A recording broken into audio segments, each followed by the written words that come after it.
Boston Celtics tying the NBA record of threes at 29 versus New York Knicks. Karl Towns getting out-muscled in the paint versus Drew Holiday. Jalen Brunson and Cat, no two-man game. Take away the defense and the rebounding from the so-called team, and we still think we could get to a championship with a Tom Thibodeau-led team? Hit that rock.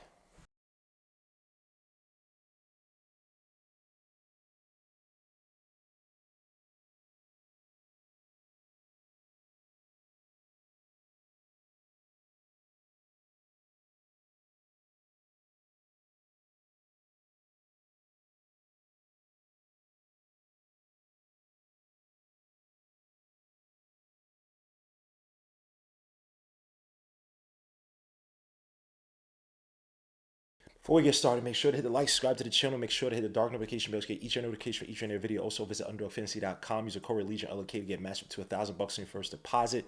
There's so many beautiful parlays that you can hit now with the NFL season still underway, NBA just starting up, and there's so many bets you can make. You play streaks. If you hit your first two bets, parlay bets, the next 9, if you hit the next 9, you win up to 1,000 times the amount that you put in. So again, visit underdogfantasy.com. Use the code Legion or LOK to get matched up to $1,000 on your first deposit. And please bet responsibly. So the New York Knicks played the Boston Celtics in the season opener at TD Garden. The Boston Celtics collect their rings for the championship they won back in 2000 for the 2023-2024 season. Your man Jaylen Brown, not being on the Olympic team probably fueled something in him, and then obviously Jason Tatum also getting fueled by being on the Olympic team and not getting no burn. And so these guys still had a bone to pick, and they picked the team that everybody is expecting to the very least challenge for the Eastern Conference title. And that's a new look New York Knicks. I mean, Karl Towns, oh my gosh. The 28 guy, the guy from UK, one of the best, most talented bigs in the league. Blah, blah, blah.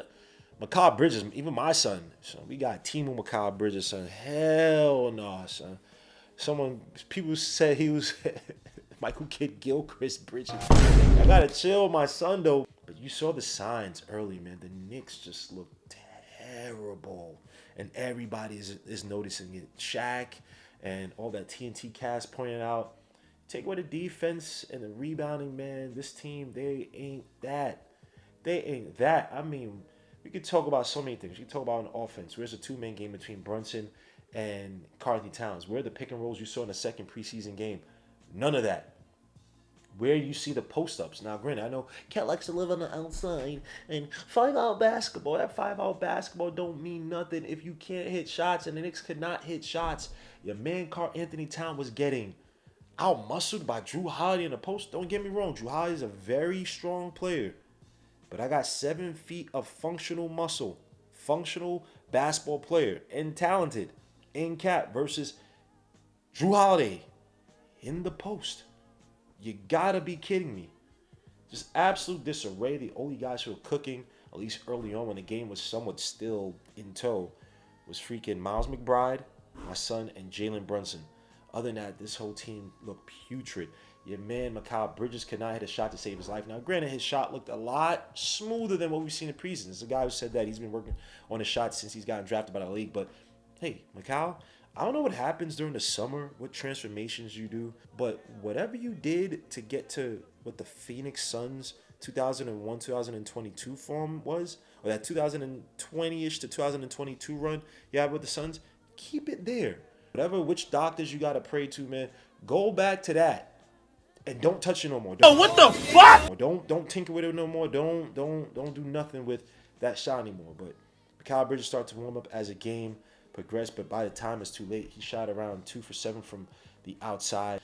Josh Hart, you talk about, you're gonna take shots, whatnot, and he ended off 4 for 6 from the field. But how many times was the guy matched up with the freaking Al Horford? Don't get me wrong, Al Horford's still an athletic player, still a good player, still a productive player. His athleticism should not be able to catch up to your first step whatsoever. I need to get back to the Josh Hart that I got at the beginning of that 76ers series last year, when you were covering for a struggling Jalen Brunson, when you put up 21, 22 points efficiently, you're attacking the basket, you're taking your shots with the 3. You got to be aggressive, bro, in your spots. School Dominican construction worker, uncle, something like, he's still viable to get, he can still, move a little bit, but he should not be moving with the kids. He's done after 1 or 2 freaking runs in the yard, bro. Like, are we serious, Josh Hart? Bro, you need to come through something like, bro, all this talking about what you're going to do. I'm tired of these players doing that. I don't care about what you think or say you're going to. Bro, just do it.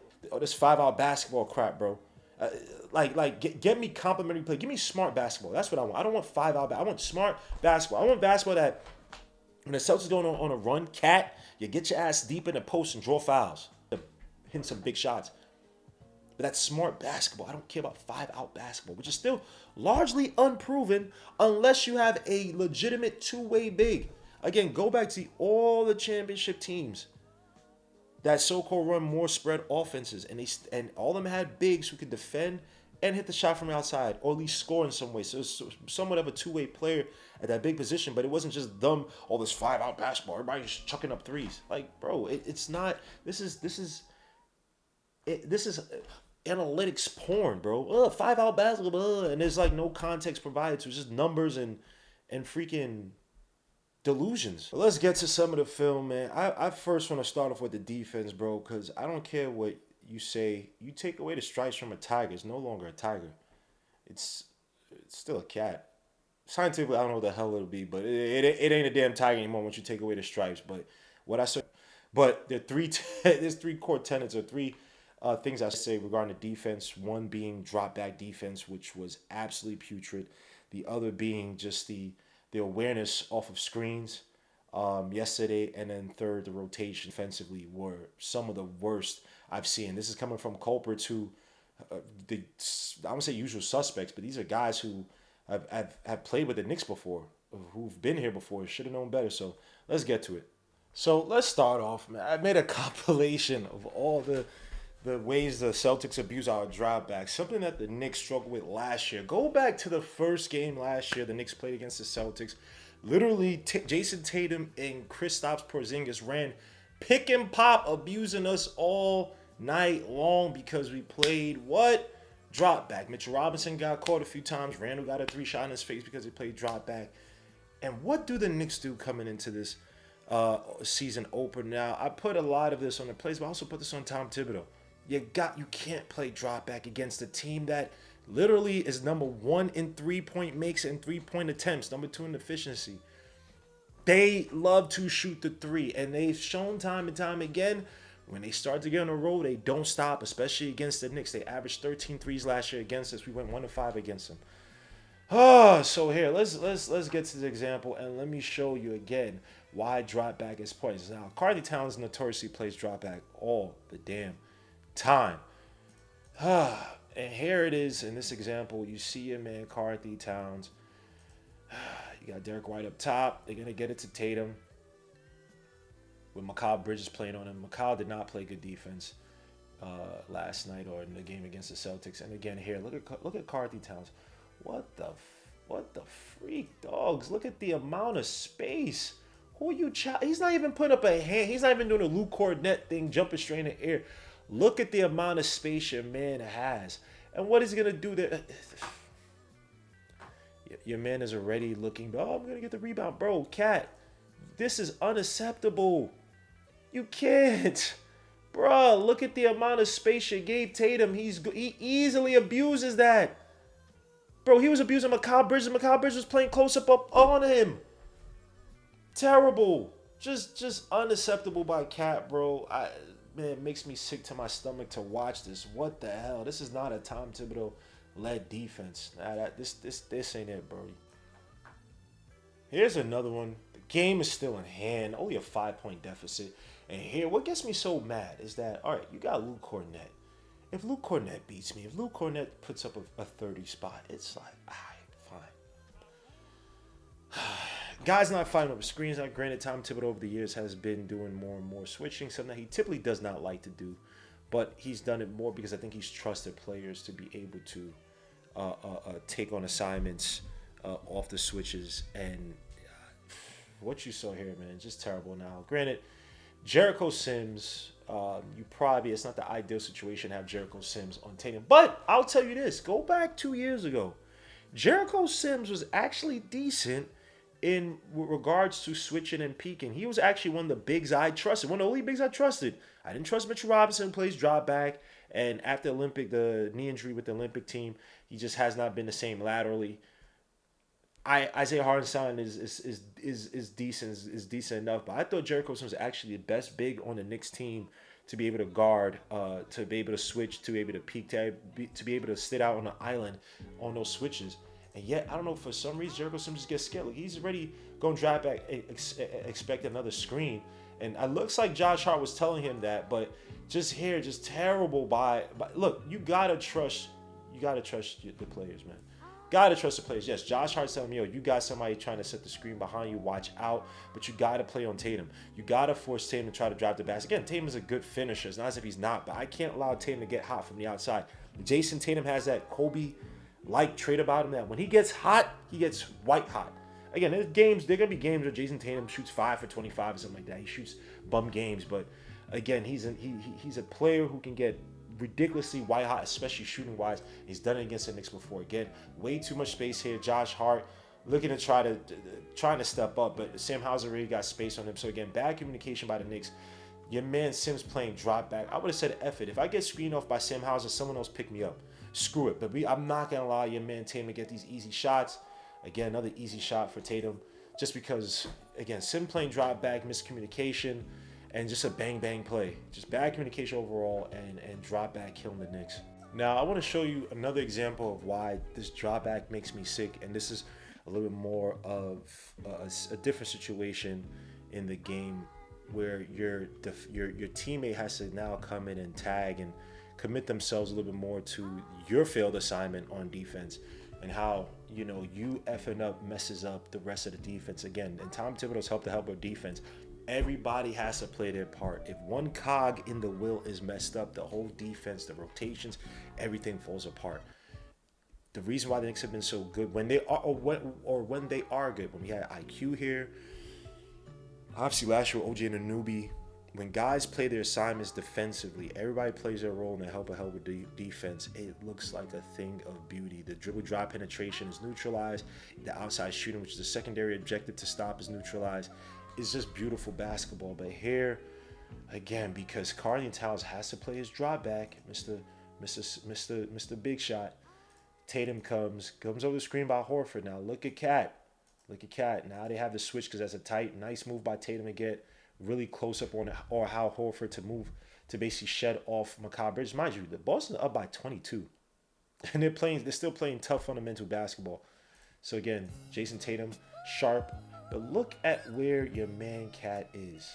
Now, if Cat closes the gap a little bit right here between him and Tatum, he can still defend the area that's afforded to Al Horford, right?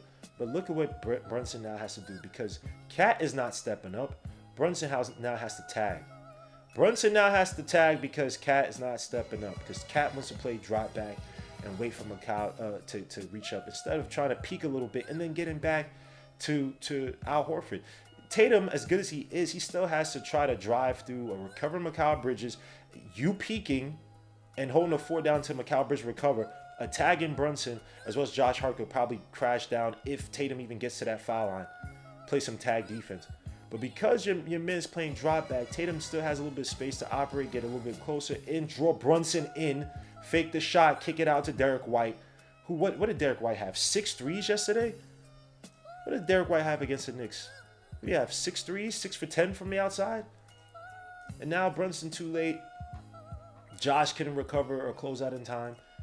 And Derek White hits the 3 over Brunson. Again, all because Cat does not want to play up on the screen, on the ball handler.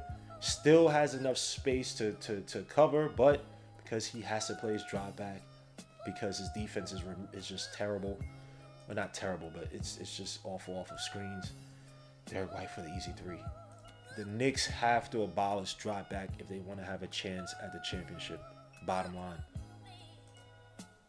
Now, this one just makes me sick. And again, it goes right back to Cat with just bad awareness.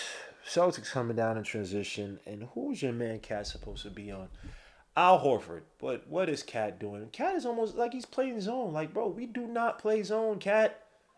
Get your effing man, dogs. Like, bro, your man is Al Horford. OG's man is supposed to be Brown, while Josh Hart's man is going to be Drew Holiday. And obviously you see here Brunson trying to get the steal on from Derek White, or get the ball from Derek White. And because Cat's playing here, OG's here. Now the rotations are messed up. Josh's man again is Drew Holiday, who's still coming down the court. They stopped Derek White's dribble drive penetration. But again, here, kick it out to Drew Holiday, who's open. Your man Cat. Now, look, if OG Anunoby is playing up on Jaylen Brown, and your man Cat is on Al Horford, the man he's supposed to be on, instead of him watching the basketball, instead of him really watching the basketball. I know Derek White was going to so-called threaten a little bit, but he picked up his dribble. Cat, again, just not where you're supposed to get to your effing man. He's now watching the basketball, again, living in freaking a vacation timeshare over here in the paint while his assignment's on the outside. Effing Cat, man. This dude, son. And then, of course, Jaylen Brown, wide open shot. Again, it's supposed to be OG's guy, but OG's like, F it, let me just stay on my guy now. And OG, too, could have rotated out to the nearest guy and then maybe force that pass to Al Horford. Then Cat still gagging the paint. Maybe has a shorter distance, be a little bit more clear cut that you got to rotate back out. So again, poor by OG, but really by Cat, who really just spoiled this whole sequence. And now they're both trying to rush out. It's too late. Jaylen Brown, light work, because our Knicks team is just playing remedial in rotations. And then my last point on the defense, man, shedding the screens. The Knicks just defensive awareness against the Celtics opening night was absolutely terrible. Just piss poor. And this one hurts my soul, man, because Miles McBride, my son, my done life, man, he had a really good offensive game yesterday. Granted, I mean, we still lost, but the maturation of his game offensively is beautiful to watch. He had 22 points, 8 for 10 from the field, 4 for 5 from 3. Only 2 assists, but his defense was abominable. He's minus 18 on the night. But this one hurts because he's supposed to be a defensive anchor. I'm saying, that Bob Huggins teaching, that West Virginia teaching, being disciplined, being a hound dog on defense. And here, they run a little screener play. They could display pick and roll, but a variation of it. Here you're seeing Luke Cornett set the screen for Peyton Pritchard, who is now going to come and set the screen for Derek White. And your man Miles McBride makes a poor effort to shed the screens, really not aware in the play. And you see it here. Mikal Bridges kind of telling McBride, or kind of point to McBride to go and get the guy, but then he realizes McBride is stuck. And now Mikal Bridges is like, oh crap, now he's trying to get back out. It's too late. You had your man Luke Cornett send the screen on Mikal. Again, here, I don't know what the hell just happened with the video. But here you see Luke Cornett set the screen on Mikal. Because it's too late, baby, now it's too late. And Derek White with the steroid forehead hits an easy 3 again. Miles McBride is truly the culprit here. You're supposed to, here's the thing, man. If you're going to make it a switching defense, make it a purely switching defense. You're going to make it a stay on your man defense, make it a purely that. Again, communication should be getting better, but it's just simpler early on, at the very least, to play one way defensively. Try to play one way. Again, Spain pick and roll, screen to screener is not the easiest thing to defend. But communication, guys playing their spots, typically switching is going to help, especially when you have tall screeners, guys who basically take up a lot of space, and a guy like Luke Cornett. But here, Mikal Bridges and Miles McBride, bad communication. But again, Miles McBride should have known better. And Mikal, as much as his arm length could provide you, just fell short. And Derek White, Mr. freaking Jesse Ventura, the body hunter, whatever that guy's name is, forehead hits the 3-point shot from the wing. Just terrible overall defense by the Knicks. Hopefully the Knicks can coalesce and get things working, and guys can commit on defense. But let me know your thoughts, how you felt about this bum-ass game. Leave your comments down below. I appreciate you guys. I'll see you guys on the next one. Peace, Lou. God bless. We are out.